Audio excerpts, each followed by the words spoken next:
नमस्कार दोस्तों, आज मैं लेकर आया हूँ लुसेंट का 4th चैप्टर जो है वैदिक सभ्यता। अब से वीडियो रेगुलर डाला जाएगा, तो अभी तक आप यदि हमारे चैनल से नहीं जुड़े हैं तो बेल आइकन को हिट करें, सब्सक्राइब करें चैनल को, ताकि आपको आने वाले वीडियो का नोटिफिकेशन मिलता रहे। दोस्तों, आज हम पढ़ेंगे वैदिक सभ्यता के बारे में। यदि वैदिक सभ्यता की बात की जाए तो इस सभ्यता को दो भाग में बांटा गया, ऋग वैदिक काल तथा उत्तर वैदिक काल। ऋग वैदिक काल तथा उत्तर वैदिक काल, ये दो काल है, एक है ऋग वैदिक काल, दूसरा है उत्तर वैदिक काल। तो ये हम ईसा पूर्व में गिनती करेंगे तो 1500 से लेकर 1000 ईसा पूर्व तक के समय को बोला गया ऋग वैदिक काल। 1500 से 1000 ईसा पूर्व तक का जो काल हुआ उसको बोला गया ऋग वैदिक काल, तथा 1000 से 600 वर्ष, 1000 से 600 वर्ष की बात करेंगे तो इसे जो है उत्तर वैदिक काल बोला गया, इसे बोला गया उत्तर वैदिक काल। ये अब बात करें कि भाई ये जो ऋग वैदिक काल और ये उत्तर वैदिक काल कैसे हुआ, तो ये हुआ इसके काल के अकॉर्डिंग, है ना, इसका जो टेन्यूर था, है ना, जो इसका वर्ष था उसके अकॉर्डिंग इसको डिवाइड किया गया है। अब बात करेंगे कि ये जो सभ्यता बनी, ये जो सभ्यता बनी ये किसके द्वारा बनाया गया, तो ये बनाया गया आर्यों के द्वारा। ये सभ्यता थी किसके द्वारा? आर्यों के द्वारा। अब बात है कि ये सभ्यता थी कैसी सभ्यता, तो ये थी ग्रामीण सभ्यता थी, ये थी ग्रामीण सभ्यता, है ना। जैसे कि बात करते हैं यदि हम सिंधु घाटी सभ्यता की तो वो नगरीय सभ्यता है ना, जबकि ये जो आपका वैदिक सभ्यता है ये ग्रामीण सभ्यता है। मैक्स मूलर ने बताया था, मैक्स मूलर के अकॉर्डिंग ये जो वैदिक सभ्यता में जो लोग आए, जिन्हें हम आर्यंस या आर्य कहे, वो कहाँ के थे, तो उनका जो मूल स्थान था वो था मध्य एशिया, है ना, वो थे सेंट्रल एशिया से, वो मध्य एशिया के थे। और वो जब भारत में आए तो सबसे पहले वो कहाँ बसे, तो वो बसे पंजाब में और अफगानिस्तान में। क्लियर है? इसको थोड़ा सा रिपीट करेंगे हम लोग। ऋग वैदिक काल को दो भाग में बांटा गया, ठीक है, सॉरी, जो वैदिक सभ्यता है उसे दो भाग में बांटा गया। पहला ऋग वैदिक काल, दूसरा उत्तर वैदिक काल। ऋग वैदिक काल 1500 से 1000 ईसा पूर्व तक और उत्तर वैदिक काल 1000 ईसा पूर्व से 600 ईसा पूर्व तक, ठीक है। ये जो वैदिक सभ्यता है वो कैसी सभ्यता थी, तो ये ग्रामीण सभ्यता थी, ग्रामीण सभ्यता। ये आर्यों के द्वारा बनाई गई सभ्यता थी। ये जो आर्य जो भारत आए तो सबसे पहले कहां बसे, तो पंजाब में और अफगानिस्तान में, ठीक है, क्लियर है।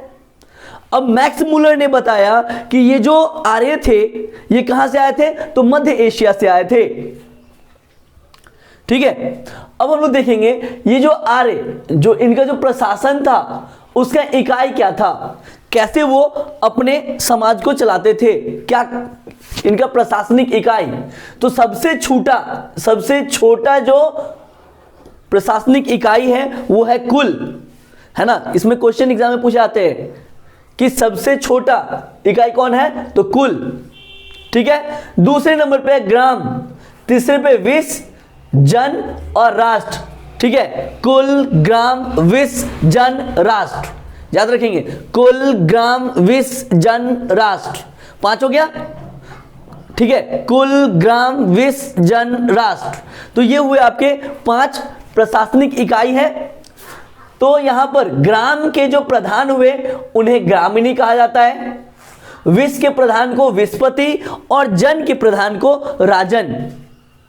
ग्राम के प्रधान को ग्रामिणी, विश्व के प्रधान को विश्वपति, जन के प्रधान को राजन, ठीक है। अब इसमें जो अलग अलग अधिकारी हुए, जैसे सूत, रथकार, कम्मादी, ये सब अधिकारियों का नाम है, ठीक है। तो इन अधिकारियों को कंबाइंड रूप से रत्नी कहे जाते थे। ये सभी अधिकारी क्या कहलाते थे? रत्नी। ठीक है, और इनकी संख्या राजा के साथ, मतलब राजा को लेकर 12 हुआ करता था। इनकी संख्या कितनी होती थी? 12। ठीक है, अब इस सभ्यता में अलग अलग शब्दों का इस्तेमाल अलग अलग चीजों के लिए किया गया। जैसे पूरब जो शब्द है उसका इस्तेमाल दुर्गपति के लिए किया जाता था। दुर्गपति। अस्पष्ट गुप्तचर होते थे। वाजपति गोचर भूमि का अधिकारी होता था। वाजपति गोचर भूमि का अधिकारी होता था। उग्र, उग्र कौन होते थे? तो ये अपराधियों को पकड़ने का कार्य करता था। ठीक है, पूरब दुर्गपति होते थे, अस्पष्ट गुप्तचर होते थे, वाजपति गोचर भूमि का अधिकारी होता था, उग्र जो होते थे वो कौन थे? तो ये थे अपराधियों को पकड़ने का कार्य करते थे। इनका कार्य था अपराधियों को पकड़ना। अब बात है कि राजा को सलाह देने वाली संस्था थी। दो संस्था थी जो राजा को क्या करती थी? सलाह दिया करती थी। ठीक है, ये संस्था थी सभा और समिति। सभा और समिति। ठीक है, सभा में जो समाज के श्रेष्ठ लोग थे, संभ्रांत लोग थे, वो रहते थे। श्रेष्ठ लोगों की ये जो संस्था थी सभा, ये श्रेष्ठ लोगों की थी, जबकि समिति जो थी वो सामान्य लोगों की संस्था थी। सभा श्रेष्ठ लोगों की और समिति सामान्य लोगों की। ठीक है, इसके जो अध्यक्ष होते थे, ये जो संस्था के जो अध्यक्ष होते थे उनको ईशान कहा जाता था। इसके जो अध्यक्ष होते थे उन्हें ईशान कहा जाता था। ये सभी संस्था में स्त्रियां भाग ले सकती थी। ये जो सभा या समिति जो संस्था था उसमें स्त्रियां भाग ले सकती थी। ठीक है, जब इस समय में जब युद्ध होता था तो युद्ध में कबीले का जो नेतृत्व करता था, है ना, कि उसको लीड कौन करेगा? तो उसको लीड करता था राजा। लीड करता था राजा। दशराग युद्ध, दशराग युद्ध की एक चर्चा है। तो ये जो दशराग युद्ध है इसका वर्णन ऋग्वेद में भी किया गया है। ऋग्वेद में जो मंडल है, अलग अलग मंडल है, उसमें 7वें मंडल में इसकी चर्चा की गई है। इसकी चर्चा 7वें मंडल में की गई है। और ये देखिए 7वें मंडल में इसकी चर्चा की गई है।